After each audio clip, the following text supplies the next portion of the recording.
Transmitiendo desde la Ciudad de México. Urus Radio. Una estación para compartir.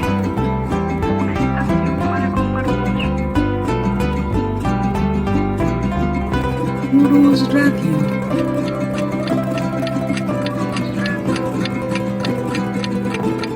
Hola, ¿qué tal? ¿Cómo están, queridos amigos de Urus Radio? Los saludo, soy Doris y pues bueno, lo prometido es deuda y aquí estamos con ustedes para compartirles la conferencia de la historia de la electricidad en México en voz del profesor Francisco Mendoza.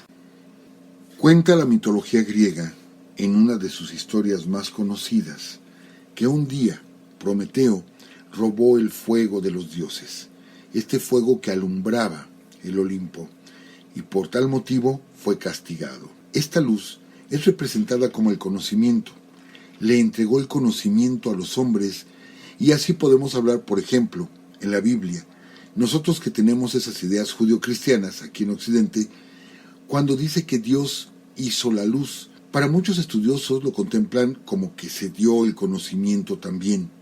Y bueno, resulta que ahora nosotros, y si hablamos de luz física, de iluminarnos, nosotros tenemos, no como dioses, pero tenemos ese poder de que solamente necesitamos apretar o mover un interruptor para que de pronto se haga la luz. Curiosamente, la luz no va a cambiar de moda. No vamos a tener o vamos a encender un aparato o un interruptor y de pronto decir, ahora la nueva luz con olor a limón, por ejemplo. No es posible. Simplemente la electricidad ha sido la misma siempre, desde la antigüedad, no ha cambiado ni va a cambiar. Sí, tenemos muchos aparatos, mucha tecnología. De hecho, la humanidad vive con la electricidad. Nosotros los seres humanos tenemos energía. Nuestra actividad cerebral, nuestra actividad biológica se basa en corrientes eléctricas y no va a cambiar.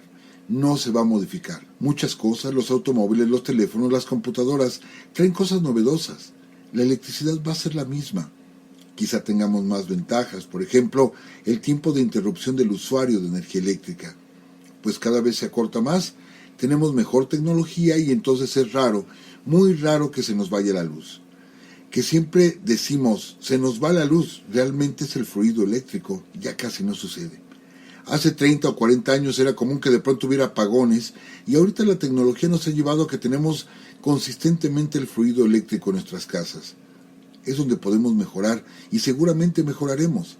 Cada vez las empresas se esmeran en hacer mejores productos tecnológicos para que no falte ese fluido eléctrico, pero fuera de eso, nada se va a modificar. Va a seguir siendo la misma corriente eléctrica. Pero detrás, amigos, yo los invito a que reflexionemos esa parte detrás de ese apagador, de esos cables que llegan y que nosotros tenemos en un interruptor. Detrás hay muchísimas cosas. El cableado, las torres de transmisión, las generadoras, la hidroeléctrica, la termoeléctrica, la nucleoeléctrica, todo lo que hay detrás para que yo encienda un interruptor, para que yo lo mueva y pueda encender todos mis aparatos. Por ejemplo, últimamente está la nueva tecnología, en la que yo llego a mi casa y con la voz activo la electricidad. Les digo, todo eso va mejorando, pero el fluido eléctrico va a seguir siendo el mismo, y este viene desde la época de los griegos. Podemos decir que el primero que comienza a analizar o a darse cuenta del fenómeno eléctrico, pues es precisamente Tales de Mileto. Yo creo que muchos de nosotros en secundaria, cuando nos enseñaron o querían que aprendiéramos el teorema de Tales, ¿cómo nos dimos de topes? Pero bueno, no hablemos del teorema de Tales, sino hablemos directamente de lo que es la corriente estática. Y de que él se daba cuenta que si él frotaba el ámbar, ¿sí?, creaba una energía que acercaba a otros objetos, y esto es estática, y nosotros vivimos con ella.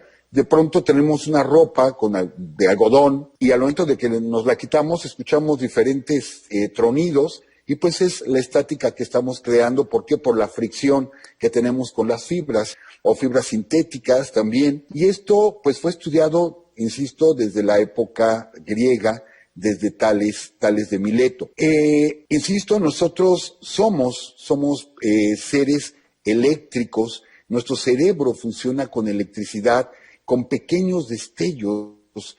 De hecho, la epilepsia, por ejemplo, es que hay una especie de corto y lo digo como psicólogo, hay una especie de corto dentro de esta gran maraña de cables que tenemos en el cerebro, y se hace ese pequeño corto y bueno, pues desgraciadamente la gente con epilepsia comienza a convulsionar, se cae, etcétera. Déjenme decirles como un dato extra que más o menos el 20% de la población padece epilepsia, 20% de la población, pero es tan pequeña su epilepsia que nunca nos vamos a dar cuenta. Quizá yo la padezco, yo tengo dolores de cabeza de vez en cuando y pudiera ser una pequeña epilepsia. Y voy a vivir y voy a morir y nunca me di cuenta de que la tuve. Claro, ya cuando esta se agrava es cuando ya vemos a las personas que desgraciadamente, bueno, se desmayan, insisto, convulsionan y sabemos que es epilepsia.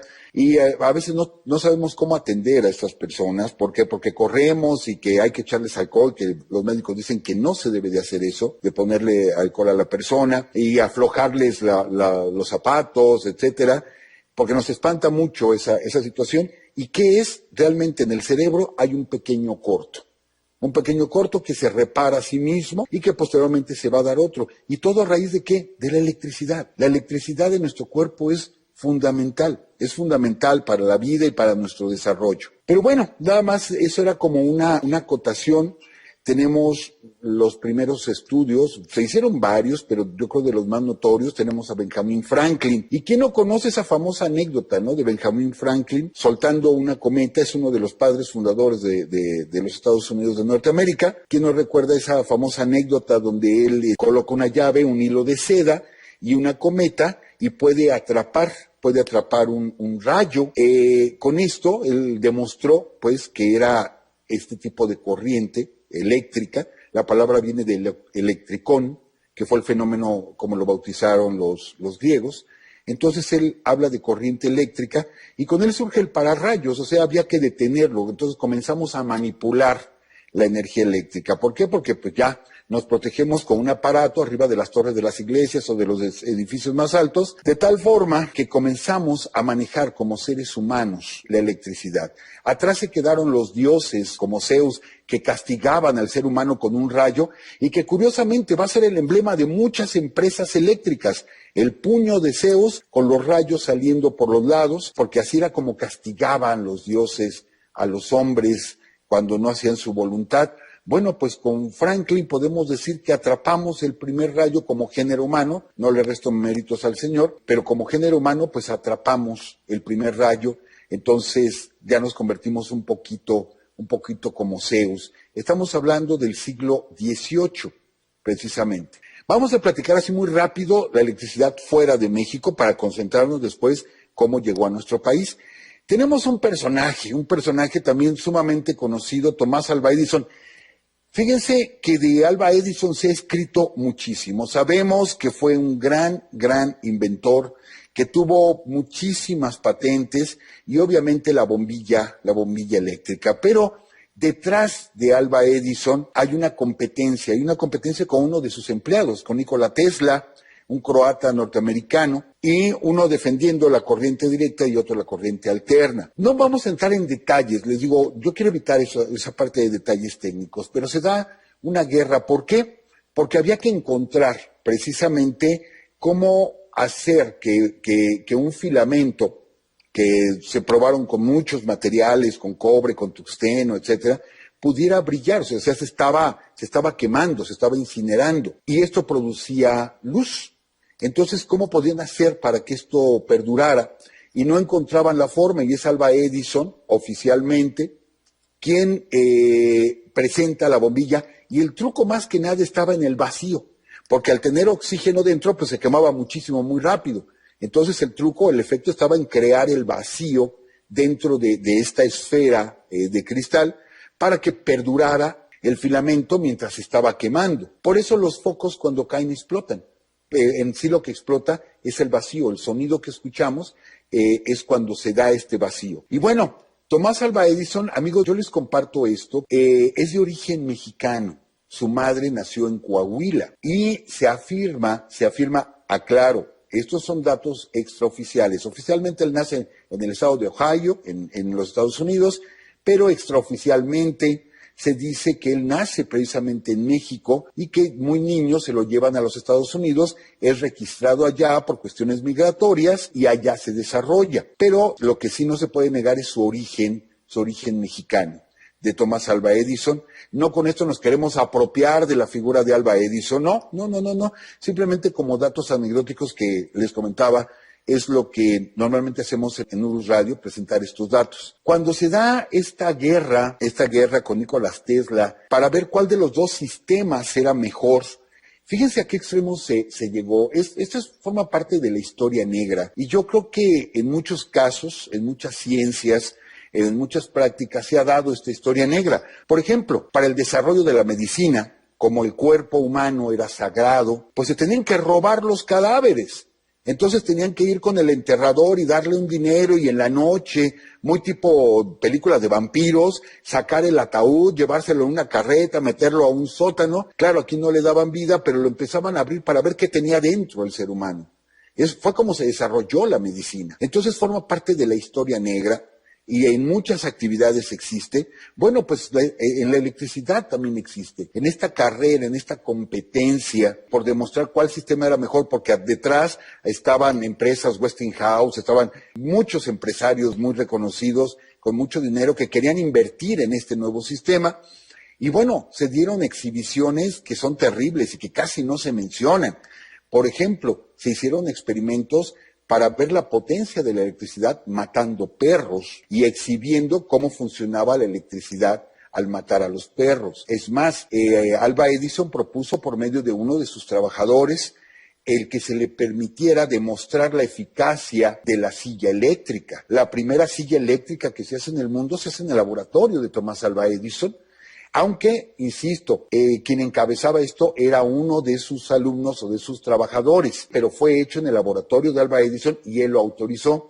Lo llevan a una cárcel porque en ese tiempo lo que se utilizaba era la horca, entonces él dijo, con la energía eléctrica muere con más rapidez y sin sufrir tanto. Efectivamente, sentaron a la persona en la silla eléctrica y pues duró mucho tiempo en poder fallecer. Fue una agonía terrible la de esta persona. Se fue mejorando el sistema de la silla eléctrica.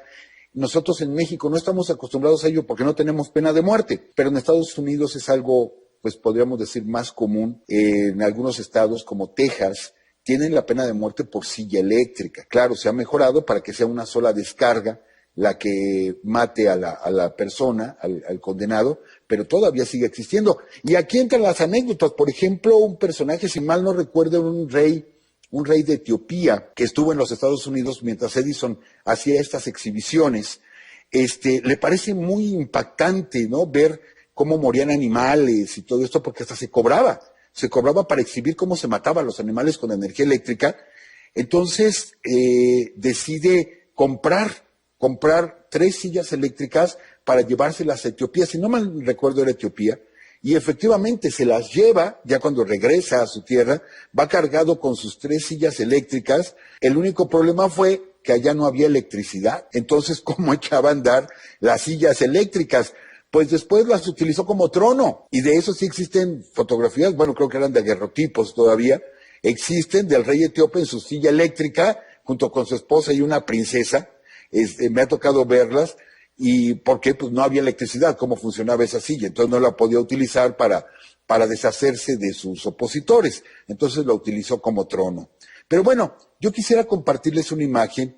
Yo les pido, si ustedes son muy susceptibles, no vean esta imagen, lo estoy avisando de antemano, no ven esta imagen, pero es una imagen patética donde la gente o el laboratorio de Thomas Alva Edison, sus trabajadores, demuestran la eficacia, ¿sí? La eficacia de la energía eléctrica matando a una elefanta. Y esto está grabado, es una imagen poco conocida, porque la elefanta supuestamente en un enojo del animal había matado a uno de sus guardias en un circo, entonces la condenan a muerte a la elefanta y pues la escena resulta patética. La voy a poner en este momento, no es muy larga, pero si ustedes son muy susceptibles, yo les sugiero que no la vean. Y si no, bueno, pues vamos a observar qué es esta imagen. Aquí la tenemos. Como ustedes ven por el tipo de película, pues es película de finales del siglo XIX. Entonces, esta elefanta está condenada a muerte por haber provocado igual un fallecimiento, pero vean la docilidad del animal, ya está conectado ahí y pues ahora viene el impacto eléctrico.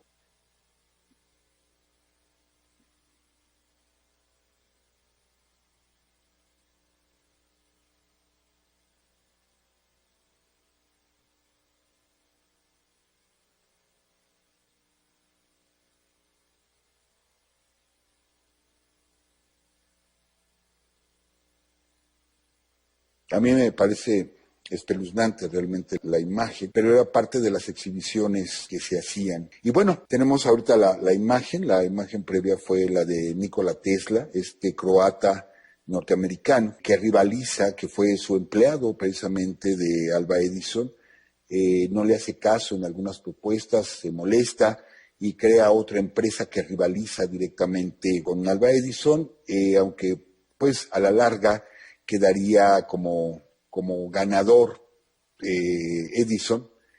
Y esta imagen me gusta mucho. Amigos, él tenía un laboratorio, Nikola Tesla. Yo sé que ustedes han visto esas películas del cine mudo, donde aparece Frankenstein, donde aparece estos científicos locos, y que se ven muchos aparatos atrás con diferentes destellos, corriente eléctrica. Estos aparatos eran de Nikola Tesla. Después de su muerte, compraron estos aparatos, se los llevaron a Hollywood y era lo que utilizaban como escenografía para películas de terror.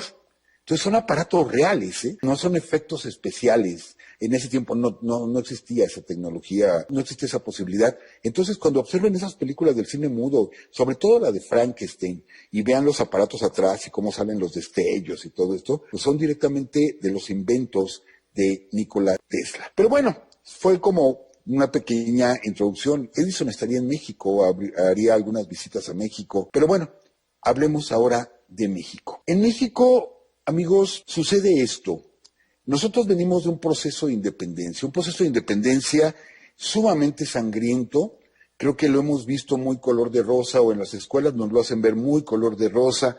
Nos mencionan algunas batallas principales, pero no fue así. Fueron 11 años en las que murió 1 de cada 10 mexicanos, habitantes del Virreinato de la Nueva España. México quedó empobrecido, las minas quedaron inundadas, los campos quedaron deshechos, poca gente que sembrara, llenos de bandoleros. Estamos hablando de 1821, cuando se consuma nuestro proceso de independencia. A partir de ahí, México entra en una situación interna, que bueno, es tema de otra plática, una situación interna de enfrentamiento entre dos grandes corrientes, la corriente liberal y la corriente conservadora. Mientras que el mundo comenzaba a desarrollarse, se había dado la independencia norteamericana, la Revolución Francesa, etcétera. Entonces, México está en esta pugna. En unos cuantos años tuvimos más de 30 presidentes y subían y bajaban de la silla presidencial, no teníamos una continuidad. México estaba empobrecido y había que reactivar nuestra economía. Entonces, diferentes presidentes que estuvieron en el poder, lo que hicieron fue traer inversión extranjera a México. Pero como subía un presidente y al ratito bajaba, Santana estuvo 11 veces en la presidencia de la República, subía y bajaba, así estuvieron otros, Anastasio Bustamante, Valentín Gómez Farías, varios estuvieron así. No había una continuidad, no había un proyecto que se siguiera adelante, sino se abría uno y se acababa cuando salía este presidente y ya no hacía caso, pero había que reactivar la minería. Es así que uno de los primeros usos de la electricidad en México fue precisamente para las minas y lo que fue la industria textil. Pero no había un control, amigos. Aparte que estábamos viviendo guerra civil tras guerra civil. Entonces se perdía este contacto o esta información histórica y teníamos muchas empresas que por su cuenta compraban un artefacto que era un generador eléctrico, sobre todo de carbón, ¿sí? Eran termoeléctricos, calentaban el agua y el vapor era el que movía la bobina y la turbina, pero no había continuidad, no había registros. Entonces, hasta ahorita, muchos lugares dicen, nosotros fuimos los primeros. Oficialmente, la electricidad se instala en México en 1879. Oficialmente. Pero tenemos datos de que en Chihuahua, en 1886, ya había algunos generadores eléctricos y tenemos información de otros sitios de San Luis Potosí, por ejemplo, que les voy a pasar un dato bien interesante ahorita. Y muchos lugares dicen, nosotros fuimos los primeros. Realmente siguen apareciendo registros. No conocemos la historia de México, todavía siguen apareciendo archivos. Mucha gente guarda documentos viejísimos, siguen apareciendo nuevos datos y la historia de México se sigue reescribiendo, aunque tenemos una historia oficial. Pero podríamos decir que el uso de la energía eléctrica, ya una energía eléctrica controlada por el ser humano, podemos hablar de que fue en el año de 1851. ¿Por qué? Esta es una tesis que nosotros aquí en Urus Radio estamos proponiendo. ¿Por qué? Porque en 1851 se tiende la primera línea telegráfica en la Ciudad de México. Se hizo una exhibición de lo que ahora es el Palacio de Minería, en aquel tiempo era el Colegio de Minería, hacia Palacio Nacional. Se tendió una línea para demostrar el uso del telégrafo. ¿Y el telégrafo con qué funciona? Pues con impulsos eléctricos. Sí, no teníamos una generadora. ¿Cómo se generaba la electricidad? Con una manivela generábamos. ¿Han visto películas donde se ven esos aparatos de teléfono que había que darle vuelta? Bueno, estaban cargando una bobina para que hubiera un impulso eléctrico. Pues así eran los primeros telégrafos. O sea, manualmente se cargaban de electricidad. Entonces, en 1851 se instala la primera línea telegráfica y se demuestra el uso de este aparato que sería fundamental en el desarrollo de México, el telégrafo. No había una generadora, no era una termoeléctrica o hidroeléctrica, simplemente era una bobina que se movía con la mano, con una manivela, y con eso podíamos enviar señales eléctricas. Y, cosa curiosa, uno de los telegramas más famosos de ese tiempo de la historia de México se da precisamente en 1862, aquel famoso telegrama de Ignacio Zaragoza, donde dice, las armas mexicanas se han cubierto de gloria.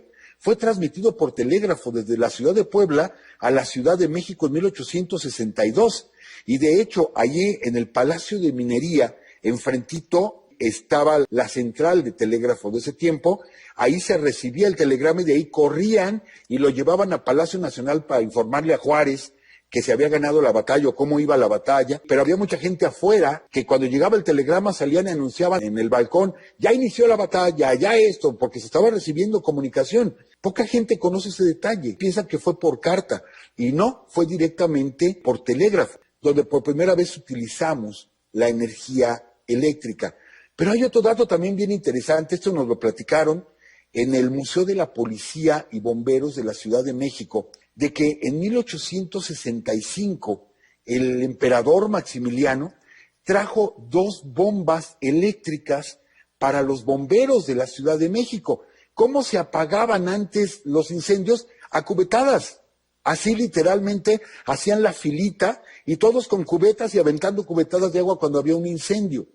Y Maximiliano trajo, no recuerdo bien si fue de Bélgica o de Austria, encarga 2 bombas. ¿Cómo funcionaban estas bombas? Si ustedes alcanzan a ver las fotografías que tenemos, la primera de la izquierda, verán la bomba y una persona que está parada, completamente con ropa clara, y está parada sobre leña. Esto es que quemaban leña, la leña producía vapor, y este vapor movía la turbina, una pequeña turbina que generaba electricidad, y con esto podían impulsar el agua.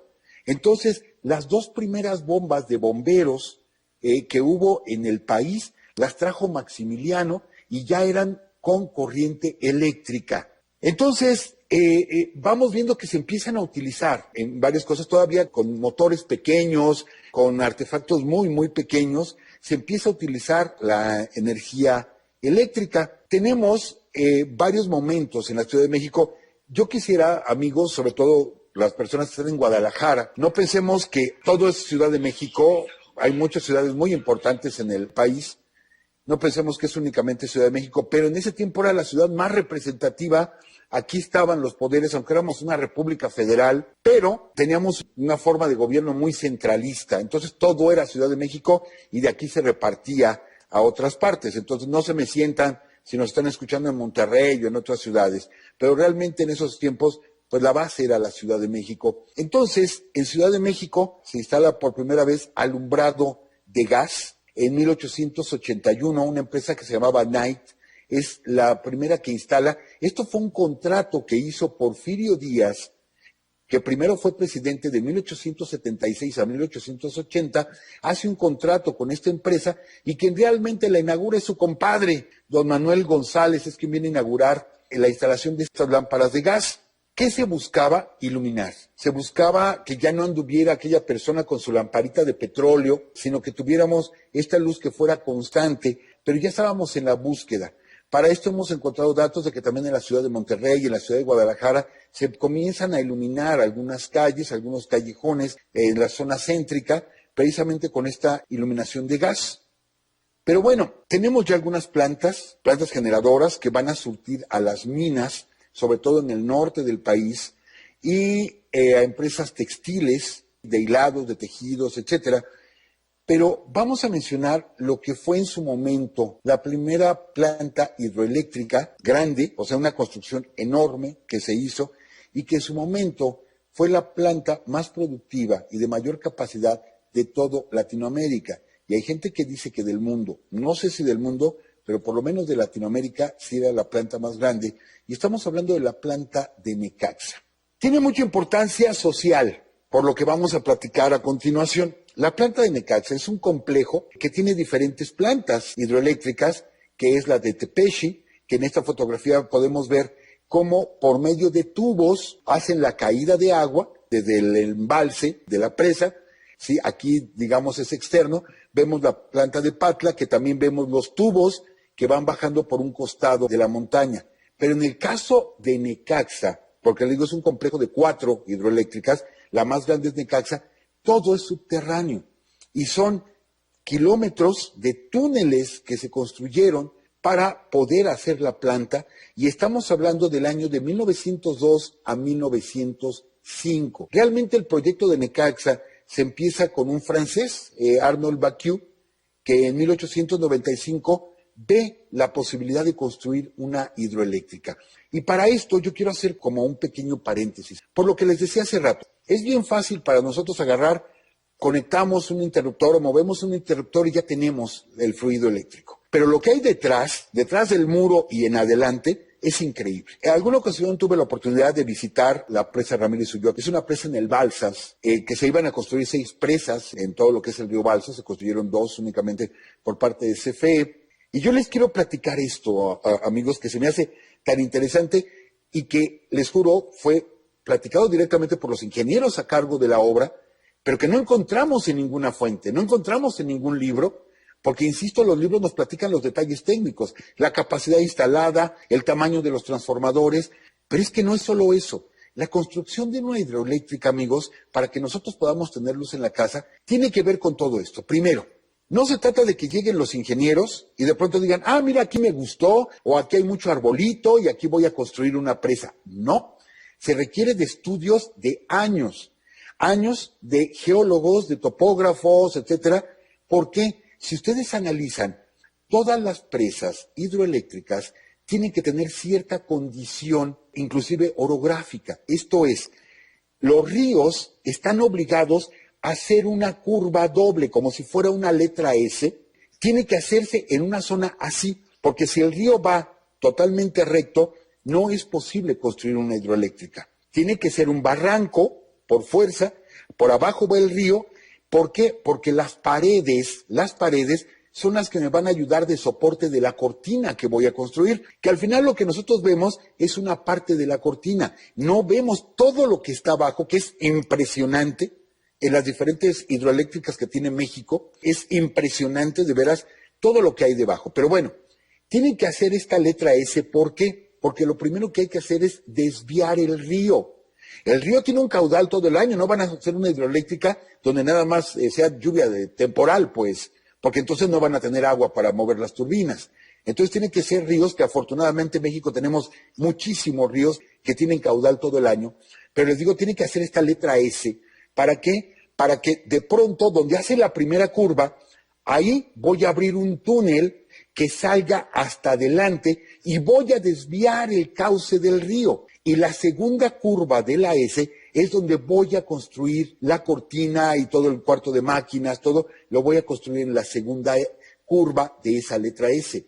Si no existe esta línea o este dibujo que hace el río, no se va a construir una hidroeléctrica. Entonces hay que ir revisando río por río. Pero aparte, ¿qué tipo de piedra tengo a los lados? Y tiene que ser piedra sólida, basalto, etcétera, piedra sólida, porque va a soportar el empuje de millones de metros cúbicos de agua en una cortina. Son como las columnas de una casa. Son como las columnas, entonces ahí voy a agarrar la cortina, me lo tiene que soportar. Entonces hay que hacer pruebas de terreno. Después de años de estar investigando cuáles son los mejores terrenos, que no se filtre el agua, que hacia abajo también sea piedra totalmente, que no haya arcilla, que no haya arena, porque se va a empezar a fugar el agua, se van a formar grietas. Después de hacer estudios en montonal de partes que tienen esas características y ver cuál es la óptima, entonces decido, en este punto voy a iniciar. Pero para esto tengo que encontrar todo el material que voy a utilizar. Pues no lo voy a traer desde las ciudades grandes, no voy a construir una hidroeléctrica a mitad de la ciudad de Puebla, por ejemplo, no voy a construir una hidroeléctrica ahí. Entonces, ¿pero dónde está el material? Pues en las grandes ciudades. Imagínense el gasto de camiones y camiones y camiones. Tengo que tener a la mano el material. Entonces reviso en kilómetros a la redonda dónde encuentro el material. ¿Dónde encuentro tal tipo de piedra, tal tipo de arcilla, tal tipo de tezontle? ¿Para qué? Para convertirlas en minas que me van a servir para el material que voy a utilizar en la presa.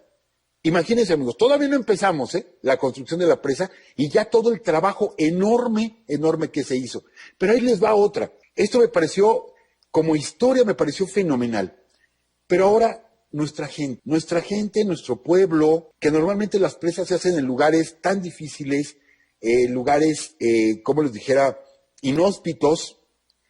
Allá voy a construir una presa, tengo que construir caminos. Caminos porque no es un camino nada más para que pase una carreta. Van a pasar trailers cargando las turbinas, cargando las bobinas, cargando transformadores. Entonces tengo que construir, en mitad de la sierra, empezar a construir carreteras para poder llevar toda la maquinaria. Es cierto que me puedo auxiliar con helicópteros, pero el helicóptero no va a cargar muchas toneladas, va a cargar poco peso. Es un helicóptero, o sea, es una hélice nada más. ¿Qué tengo que hacer? Mediante camiones, mediante plataformas, y para eso tengo que hacer una carretera. Pues bien, la gente que por años, por generaciones, por muchas generaciones, ha vivido ahí, y de pronto que le lleguen un montonal de gentes queriendo abrir una carretera y que vamos a construir una presa y que aparte aquí se va a inundar y se va a convertir en una laguna, hay que cambiar la mentalidad de toda la gente, amigos. Empezando, ¿saben qué? Ya no van a poder sembrar porque su tierra se va a inundar. Pero ¿qué pueden hacer? Pueden pescar. Hay que enseñarles algo que aprendieron por siglos, que tienen siglos de tradición, pues ahora lo que tienen que hacer es aprender a pescar, aprender otro sistema. Ellos tenían el sistema de siembra, de temporal, pues ahora son sistemas de riego. Y así por el estilo hay que convencer a la gente.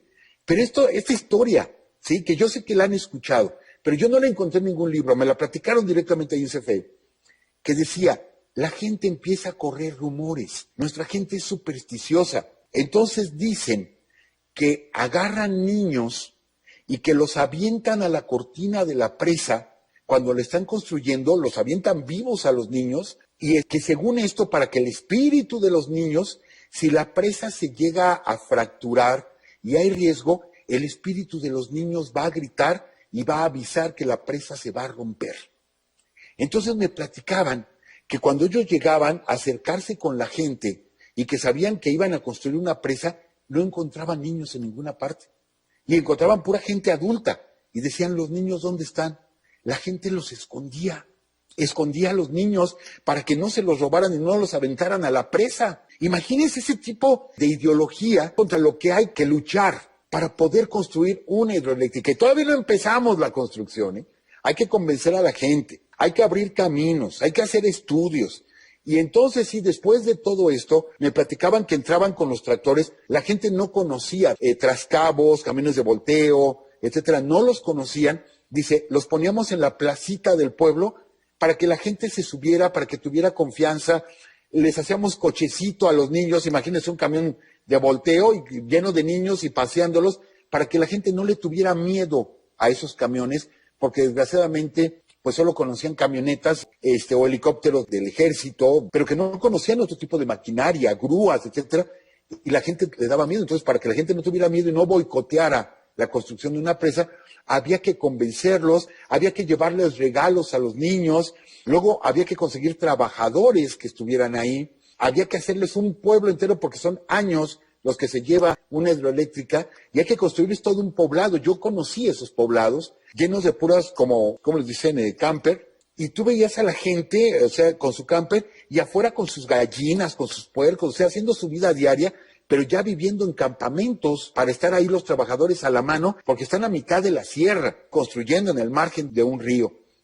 Todo esto para poder construir, insisto, una hidroeléctrica, y que se va a llevar años, y que lo que vamos a ver nosotros, pues nada más es la cortina y decimos, wow, qué impresionante, pero no todo lo que se tuvo que pasar, todo lo que tuvo que perforarse la montaña, porque allá abajo es donde están las turbinas. Si ustedes ven en esta fotografía, estamos hablando de Necaxa. Fíjense, yo ahorita les hablé de camiones, pero la planta de Necaxa en 1902 a 1905 no se construyó con autobuses, ni con camiones, ni con grúas, porque no existían. Se contrató a la gente de Tlaxcalantongo, de Tenango, de diferentes lugares, y hay fotografías donde la gente está trasladando la piedra para la cortina de la presa, la piedra, cargándola con mecapal, con sus canastas en la espalda y un mecapal en la frente, las canastas llenas de piedra, y llegar y vaciar la canasta y caminar centenas de metros a donde había más piedra y cargarla, y eran como hormigas por veredas para ir cargando estas piedras para poder hacer la cortina de la presa. Imagínense nada más, amigos, para que se pudiera generar electricidad. Necaxa es la planta más importante a inicios del siglo XX. De hecho, originalmente, es una fotografía del Salto, originalmente es hecho por este señor, Frederick Starr Pearson. Él es canadiense. Él le compra la idea a este francés, Arnold Bacu, le compra la idea, hace un trato con Porfirio Díaz, y aquí vale mencionar, mucha gente que es porfirista, mis respetos para ellos, que dicen es que el progreso llegó a México gracias a don Porfirio. Recuerdo aquella película, ¿no?, en los tiempos de don Porfirio, o aquellas películas de los Soler que hablaban tan bonito de la época de don Porfirio. Sí, el único problema es que don Porfirio lo que hizo fue dar concesiones. Y dio concesión para la explotación de ríos, de minas, del petróleo, etcétera, por muchísimos años. Tuvo que llegar Lázaro Cárdenas para echar atrás lo del petróleo y crear la CFE, por ejemplo, ¿no? Pero bueno, Frederick Pearson tiene su propia historia. Él es quien construye, o sea, todo un grupo de ingenieros, y él es quien patrocina la construcción de la hidroeléctrica de Necaxa. ¿Por qué les digo que es tan importante socialmente la presa de Necaxa? Por lo que representó. Nada más como dato anecdótico, Frederick Pearson muere en el hundimiento del barco Lusitania. El barco Lusitania, él iba para Barcelona, pero iba a hacer una escala en Inglaterra y luego iba a Barcelona porque estaba instalando la iluminación de la ciudad de Barcelona, y de pronto un submarino alemán los torpedea, hunde el barco y ahí muere Frederick Pearson, que es el creador de la Mexican Lion Power Company.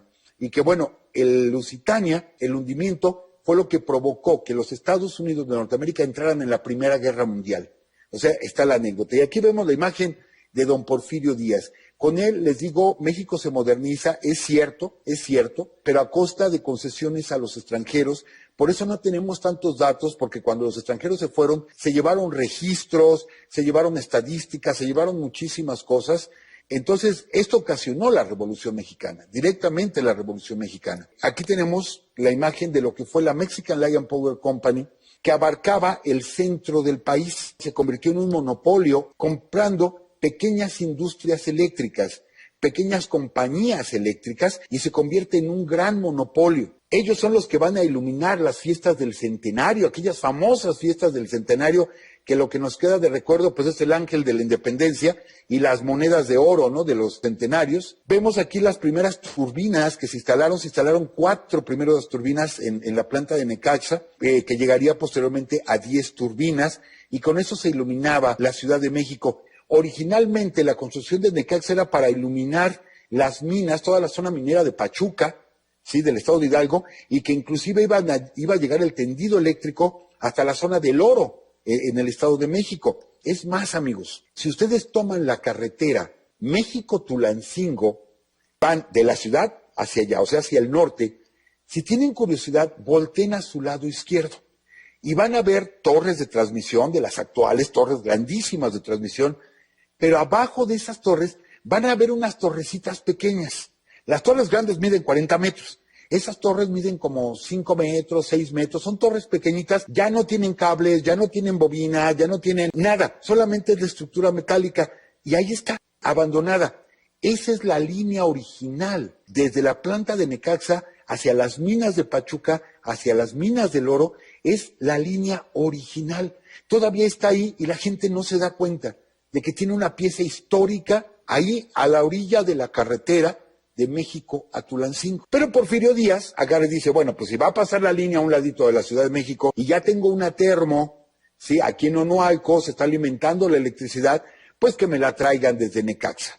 Y es ahí donde se desvía la línea, se hace un ramal y llega la electricidad directamente de la planta de Necaxa a la Ciudad de México. Me voy a ir un poquito más rápido, todavía faltan muchas cosas que platicar, pero bueno, me voy un poquito más rápido. Queremos conocer Necaxa, si ustedes no tienen la oportunidad de ir allí en Puebla, delante de Huauchinango, pues aquí tenemos a Pedro Infante y María Félix. Esa famosa escena de Te quiero más que a mis ojos, está filmada en Necaxa. Lo que ustedes ven ahí atrás es la presa de Necaxa, o sea, lo que es el lago que se formó a raíz de esta presa. Ahí es donde se filmó la película de Tizoc y actualmente todavía se conserva en el pueblo de Tenango la casita que se construyó, que era la casa de Pedro Infante para María Félix, y el árbol hueco ese donde se escondía Tizoc. Allí están todavía cercados para protegerlos, pero es precisamente en Necaxa. Entonces, si no podemos ir, podemos deleitarnos un poquito viendo el lago de Necaxa en esta película. Es como anécdota nada más.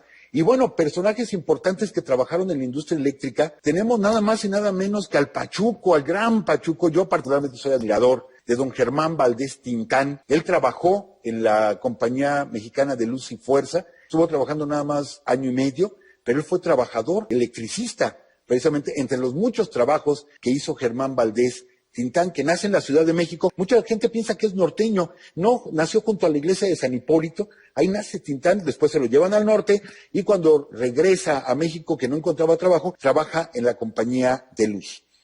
Otro detalle interesante, y les digo, vamos a platicar estas anécdotas cotidianas. Por los años 40 estalla la Segunda Guerra Mundial y México, después del hundimiento de nuestros barcos, se pensaba que podíamos recibir un ataque como el de Pearl Harbor, un ataque en México por parte de las tropas japonesas del lado del Pacífico o las tropas alemanas o italianas del lado del Atlántico. Y en México se hacían simulacros de bombardeo y son las únicas veces que se ha apagado, excepto por una huelga de 1936 de la Compañía de Luz, se ha apagado la electricidad o se ha cortado el alumbrado público en México. Las principales ciudades de México, Monterrey, Guadalajara, Ciudad de México, se apagaban las luces durante una hora de forma escalonada y se prendían los reflectores como un simulacro por si llegaban y nos bombardeaban, amigos. Europa estaba en guerra y nosotros teníamos el temor de una guerra.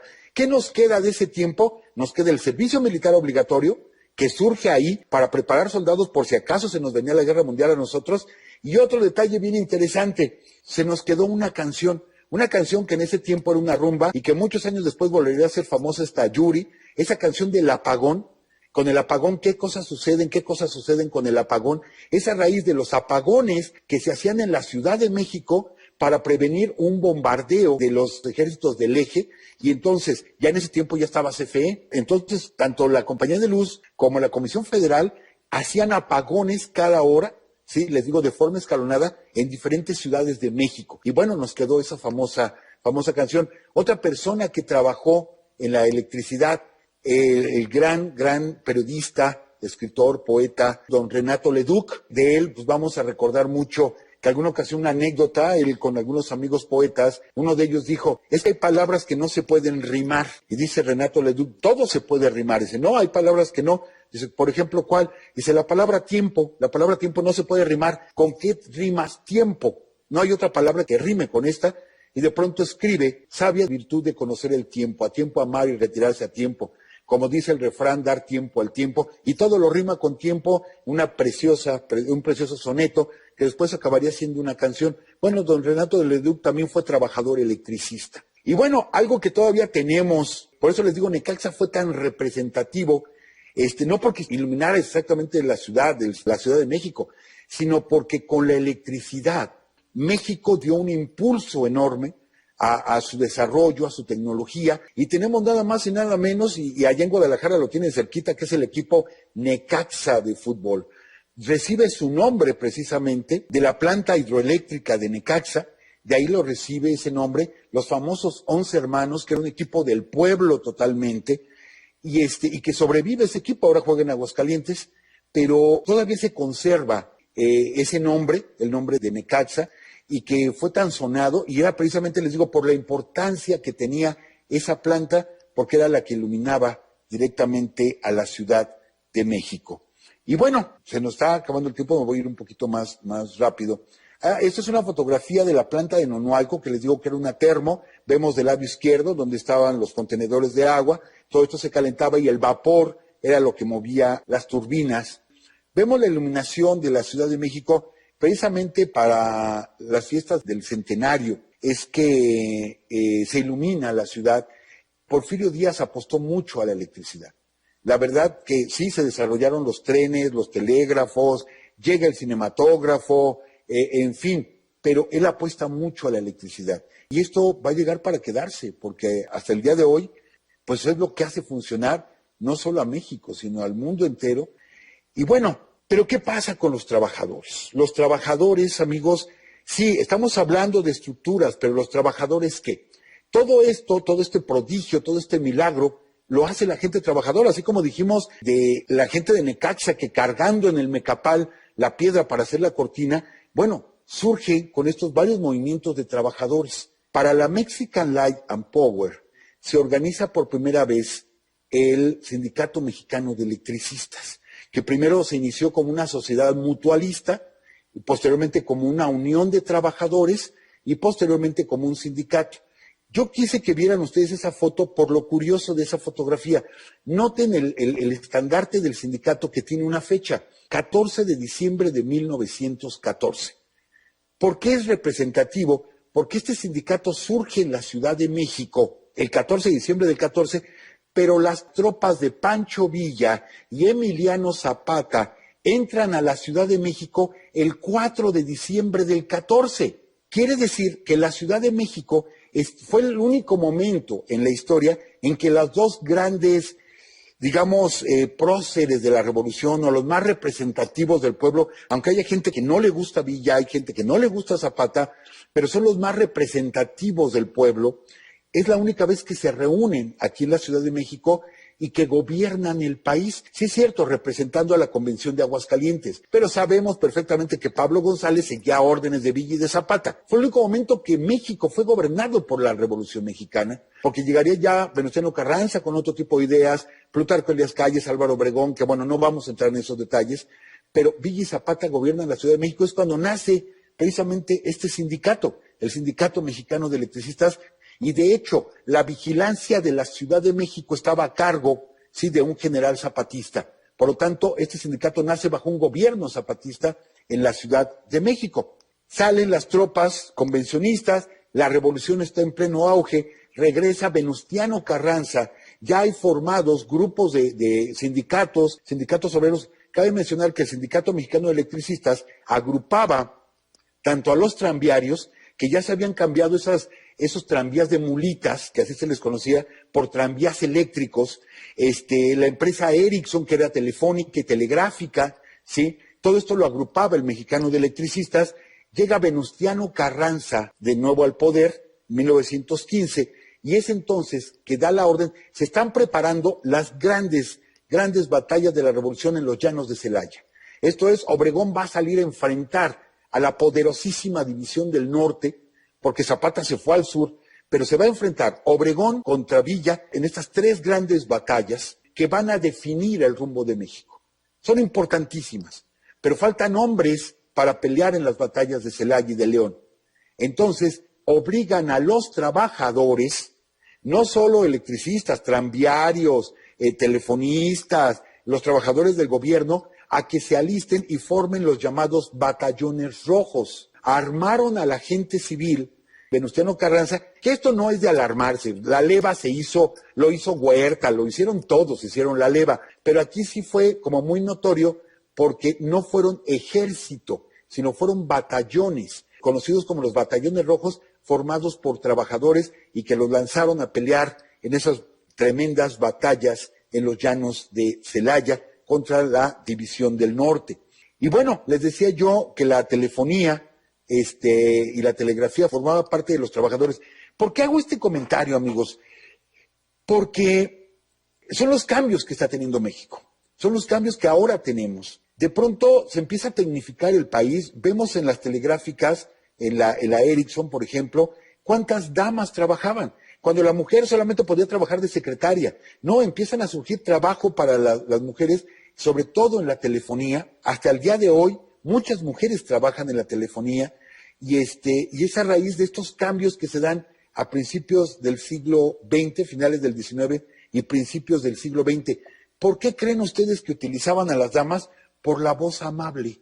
Porque no es lo mismo que conteste una dama un teléfono que tiene una voz melodiosa a que conteste un tipo que del otro lado me imagino mal encarado y bigotudo, sí, bueno, ¿qué quiere? Pues no nos va a gustar a lo mejor. Entonces, buscando que fuera una voz amable, se contrata a mujeres y se le da, o sea, entran dentro de la parte laboral en México, pero con esto tienen que surgir sindicatos, etcétera, toda una movilización alrededor y todo producido por la electricidad, porque la telefónica no funcionaría sin la electricidad, sin la Mexican Lion Power. Tenemos los tranvías, que igual les digo, se cambiaron los tranvías de mulitas por tranvías eléctricos. Yo llegué a viajar todavía en tranvías eléctricos. Van a decir, híjole, el profe Francisco ya está bien ruquito. No se crean, todavía en los 80s había tranvías eléctricos y aquí en Ciudad de México tenemos trolebuses y recién se acaban de adquirir nuevas unidades eléctricas porque no es contaminante. Y bueno, posteriormente hubo pleitos entre tranviarios y operadores de autobuses,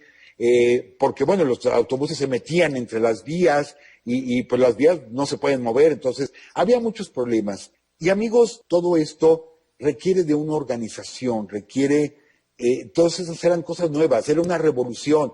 De pronto, en 1911, yo estoy hablando de la Mexican Light y de la American Foreign, como dos grandes consorcios en México que tenían un monopolio, pero había casi 200 empresas eléctricas en México. Les repito, crecieron sin control. Llegaban con Porfirio Díaz y queremos una concesión para una hidroeléctrica en tal río. Ahí está. Y concesiones, les digo, para minas, para el petróleo, un sinfín de cosas. Era muchísima inversión extranjera la que había, pero por lo mismo las ganancias se iban al extranjero.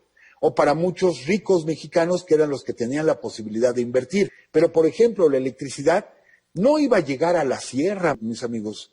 No iba a llegar a las zonas pobres. Yo construyo una hidroeléctrica, voy a vender la electricidad, ¿y a quién se la vendo? A las empresas, a las fábricas, hilados y tejidos, minas, etcétera. Es a quien le voy a vender todo esto y me voy a llevar una gran ganancia. Pero a mí, ¿qué me preocupa? Agarrar y hacer un tendido de kilómetros de línea para poner un transformador y ponerle allá en un caserío, allá al pie de la sierra, electricidad y un foco. No me interesa. Entonces todo esto estaba monopolizado y únicamente era el interés de las empresas extranjeras.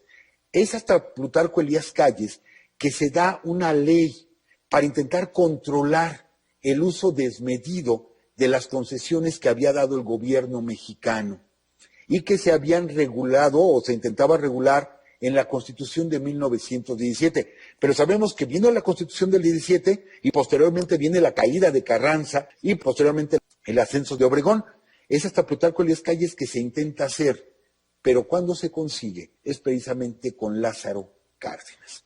¿Qué es lo que hace Lázaro Cárdenas? Por eso es tan importante la figura del general Cárdenas. ¿Por qué? Porque lo que va a hacer es precisamente intentar regular. Tenemos más de 200 empresas que están produciendo electricidad. Tenemos un país que cada día se tecnifica. Ya había surgido el radio, la gente quería escuchar el radio. Ya había surgido, les digo, los cines, transporte eléctrico, refrigeradores, planchas, en fin, muchos aparatos. Perdón, voy a tomar un poquito de líquido. Gracias, muchos aparatos domésticos. La gente estaba cambiando su manera de vivir. pero solo en las grandes ciudades, amigos. ¿Qué pasaba allá en la sierra? ¿Qué pasaba en las rancherías, en los pueblos? La gente seguía iluminándose con velas. Yo soy de un pueblo muy pequeñito, y estoy hablando de que yo era niño en los años 70, yo era un niño muy pequeño, y había un foquito nada más, había un pequeño foco, y para iluminarnos en la noche que había que cruzar el patio, usábamos una rama de ocote, prendíamos una rama de ocote y con eso nos alumbrábamos. ¿Por qué? Pues porque éramos pobres y no teníamos para pagar muchos focos, y nada más había un foquito en una pieza, otro foquito en otra pieza. Y vamos, yo ya vengo de un pueblo de unos 20,000 habitantes, pero en aquellos años, y estoy hablando de los 70, amigos? Por si me quieren calcular la edad, bueno, los 70, pero hablando de los 30, 40, amigos, no toda la gente tenía acceso. No toda la gente podía tener un radio o podía tener un aparato. La gente se alumbraba, insisto, con ocotes, con velas. Las estufas eran estufas de petróleo. Yo llegué a probar comida hecha en estufa de petróleo y se le quedaba el sabor. Tortillas y alimentos, se quedaba el sabor del petróleo. Conocí las petrolerías en la Ciudad de México, las carbonerías en la Ciudad de México, porque fue un proceso de muchos años. Entonces Lázaro Cárdenas lo que hace es crear una empresa en el año de 1937 con la idea de rivalizar con las grandes empresas que tenían monopolizado el servicio eléctrico. Piensa rivalizar con ellos. Está bien, ustedes quédense con las ciudades grandes, que no vive ahí toda la gente. Ahorita sí. Ahorita los mexicanos, 3 de cada 5 mexicanos vivimos en grandes ciudades. En aquellos años no. Era poco el porcentaje de los que vivían en grandes ciudades y la gran mayoría de nuestro pueblo era rural.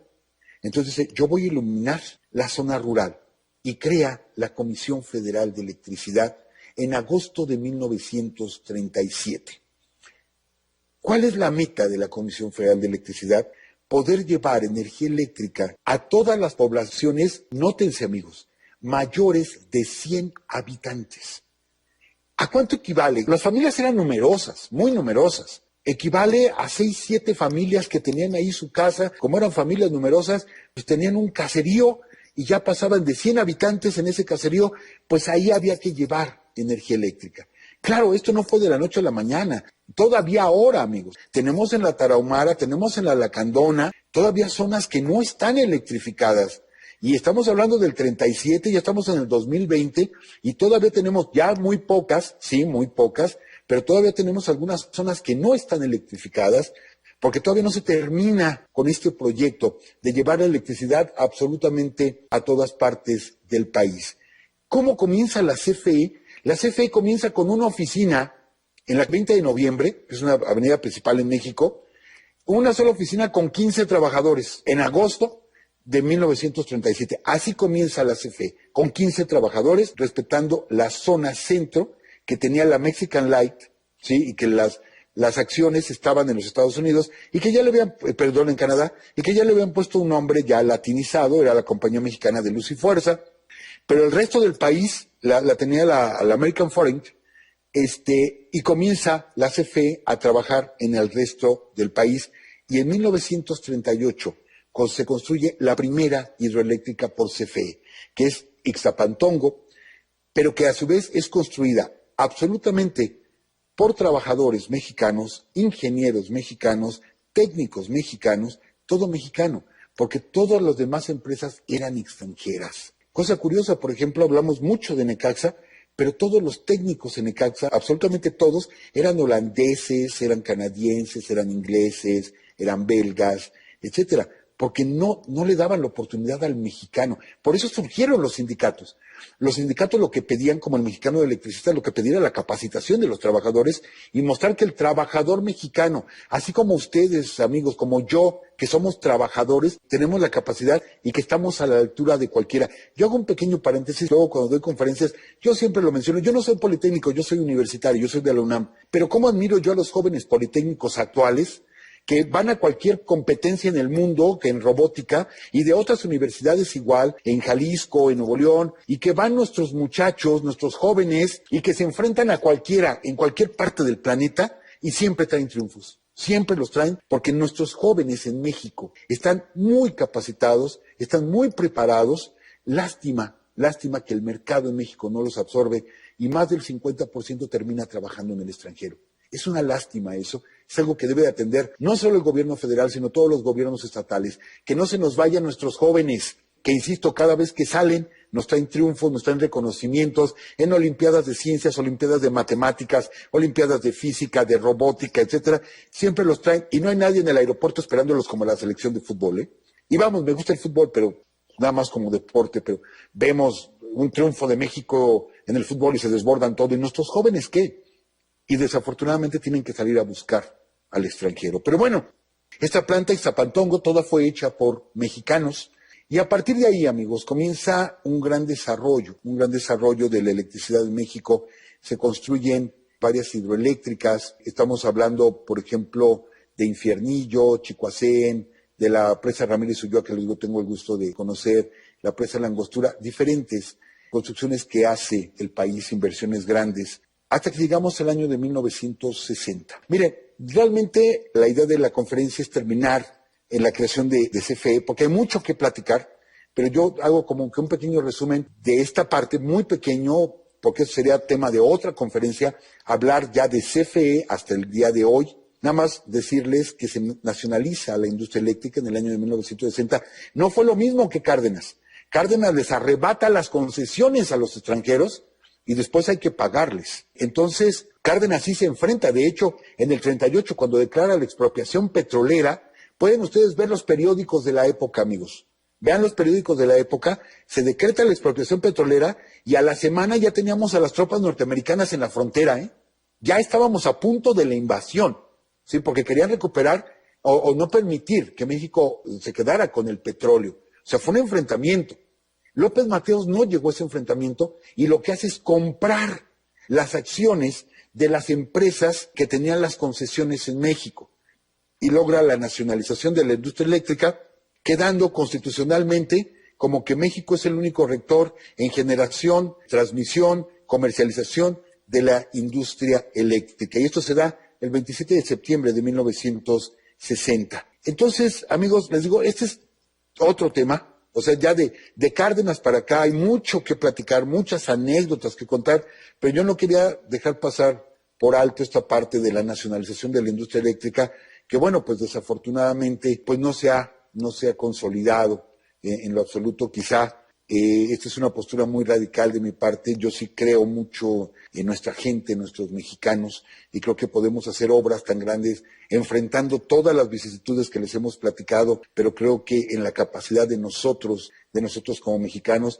Mis respetos a muchos extranjeros que han venido a traernos cosas buenas a México, pero no ha sido el caso 100%. También hemos tenido extranjeros que han venido a saquear nuestro país. Tenemos ahorita muchos problemas con las minas, por ejemplo, en el país.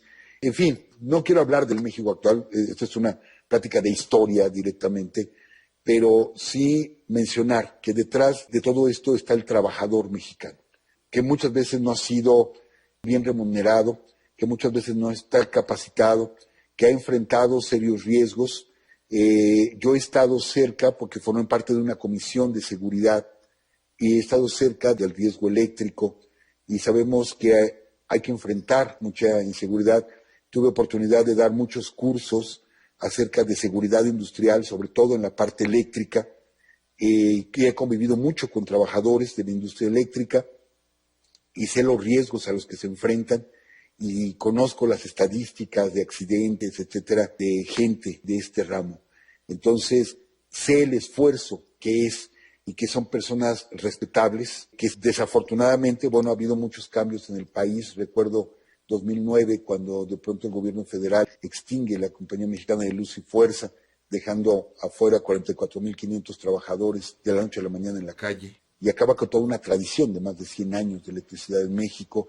En fin, tantas cosas que han pasado, pero insisto, me regreso, no ha sido fácil, amigo, que nosotros podamos pararnos ahorita tranquilamente y movamos un interruptor y tener la electricidad, les digo, detrás de la pared, hacia allá, hay miles de gentes para que yo pueda, les digo tranquilamente, encender un foco. Miles de empresas que construyen cables, torres, no sé, fusibles, y que todo es tecnología. Son miles y miles de trabajadores mexicanos, de estudiantes mexicanos, de becarios mexicanos, que están detrás de esa pared donde yo tengo un interruptor y yo sí los invitaría a que pensáramos en ellos. A lo mejor yo pienso nada más de ese interruptor para acá. ¿Qué servicio me va a dar? Puedo prender mi computadora, puedo prender mi televisión y nada más pienso de la pared hacia mí. Vamos a darnos oportunidad un momento de pensar de la pared hacia atrás. Todo ese cable que va a salir de mi casa y que va a subir a un transformador y que de ahí viene todo ese cableado de una subestación y de la subestación ha cruzado por toda la sierra, por kilómetros y kilómetros y kilómetros de sierra para llegar a una enorme hidroeléctrica donde el ser humano ha vencido a la naturaleza y le puede arrancar esta energía. Entonces, yo los invito a que reflexionemos en eso, primero para que seamos conscientes del esfuerzo, sentirnos orgullosos de lo que hace nuestro trabajador mexicano. Segundo, para procurar cuidar este servicio, no utilizarlo mal. Pensar que el 80%, por ejemplo, de la energía que llega a Ciudad de México, el 80%, amigos, viene desde Chiapas. Y pensar que hay comunidades en Chiapas que no tienen energía eléctrica, ¿no? Entonces, vamos a cuidar nuestra ecología, es algo importante. Tenemos ya muchos medios, estas turbinas eólicas, muchos medios de generar electricidad, la nucleoeléctrica de Laguna Verde. Por eso les digo, eso sería tema de otra conferencia, hablar del 37 para acá. Podríamos platicar muchísimo, pero nada más yo quiero dejarlos con esa reflexión ya para despedirme de ustedes. Sí, Laguna Verde, precisamente comentábamos, para despedirnos de ustedes y agradecerles la invitación. Que pensemos, cuando veamos un apagador en la pared, pensemos qué hay detrás de ese apagador, de la pared hacia allá. Pensemos en eso un poquito, ¿sí? Para hacernos más conscientes y sentirnos orgullosos de lo que se hace en México. Esta fue una transmisión más de Urus Radio. Los esperamos el próximo lunes a las 10 de la noche. Hasta entonces.